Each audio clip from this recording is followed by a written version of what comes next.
धुळे शहरात महामार्ग क्रमांक 3 ते शेतकरी पुतळ्यापर्यंतच्या रस्त्याच्या कामात कृषी महाविद्यालयाचे अधीक्षक, धुळे मनपा आणि सार्वजनिक बांधकाम विभाग खोडा घालत असून 31 जुलैपर्यंत कामाला सुरुवात झाली नाही तर रस्त्याच्या कामाचे 42 कोटी रुपये शासनाकडे परत जाण्याची शक्यता असल्याने रस्त्याच्या कामात अडथळा असणाऱ्या तिघा संस्थांविरोधात माजी आमदार अनिल गोटे यांनी आजपासून देहत्याग आंदोलनाला सुरुवात केली।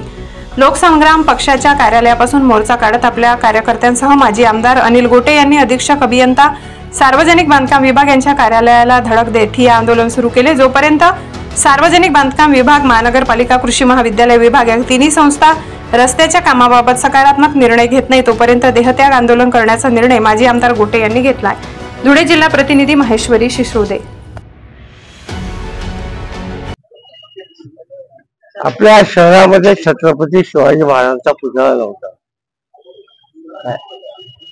आणि मी पुतळ्याचं काम असं घेतलं।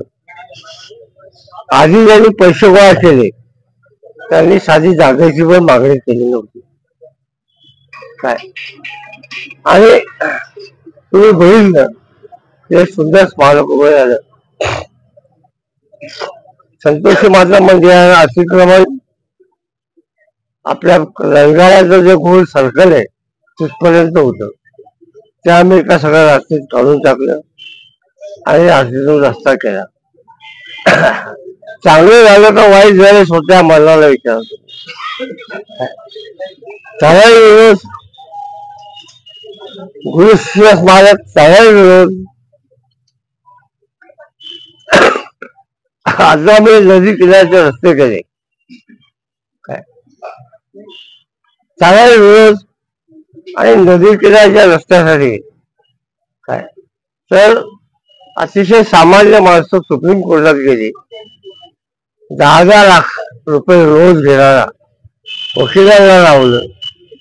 कोणीतरी याच्या मागे असलं पाहिजे की नाही काय, आणि आम्हाला कारण नसताना मला आणि बांधकाम विभागाला आम्हाला कारण नसताना लाखो रुपये ते वाया घालवायला लागले। अखिल भारतीय हे आपलं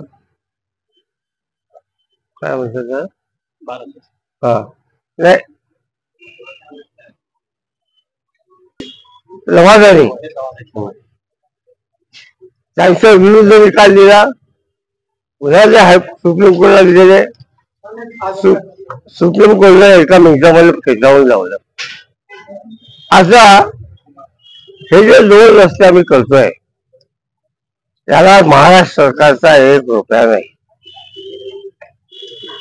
1 सिंगल रुपया नाही, त्याला 42 कोटीपेक्षा जास्त पैसे हे नितीन गडकरी साहेबांनी दिले। का दिले तर जिल्हाधिकाऱ्यांनी रिपोर्ट पाठवला की धुळे शहरामध्ये वाहतुकीचा प्रश्न अतिशय गंभीर आहे, म्हणून त्यांनी हे कनेक्टिव्हिटी साठी पैसे दिले। आता 1200 मीटर आपले 900 मीटर रस्ता आहे हा कृषी विद्यापीठाच्या, त्यानंतर 300 मीटर रस्ता आहे हा महापालिकेच्या खताच्या खड्ड्यामध्ये आहे, आणि राहिलेले 1200 मीटर जे त्या खाजगी शेतकऱ्यांचे, त्या शेतकऱ्यांनी लिहून दिले की आमची काय हरकत नाही रस्ता करायला, फक्त आम्हाला काय मिळेल हे लिहू द्या। आता काय अवघड नाही प्रश्न, तुम्ही सीडीआर देणार आहात, सीडीआर द्या, तुम्ही नॅशनल बॉन्ड देणार असतात, नॅशनल बॉन्ड द्या, काय द्यायचं असेल ते द्या, पण लिहून द्यायचं त्यांना, पण लिहून द्यायचं नाही। आणि ज्या आणि पलीकडच्या त्या दोन्ही रस्त्यांचं काम चांगलं आहे। मला हे कळत नाही की लोकांची सोय होणार आहे या ज्यांची काय गैरसोय काय, अधिकाऱ्यांनी खरं म्हणजे निरक्षीर वृत्तीने काम केलं पाहिजे।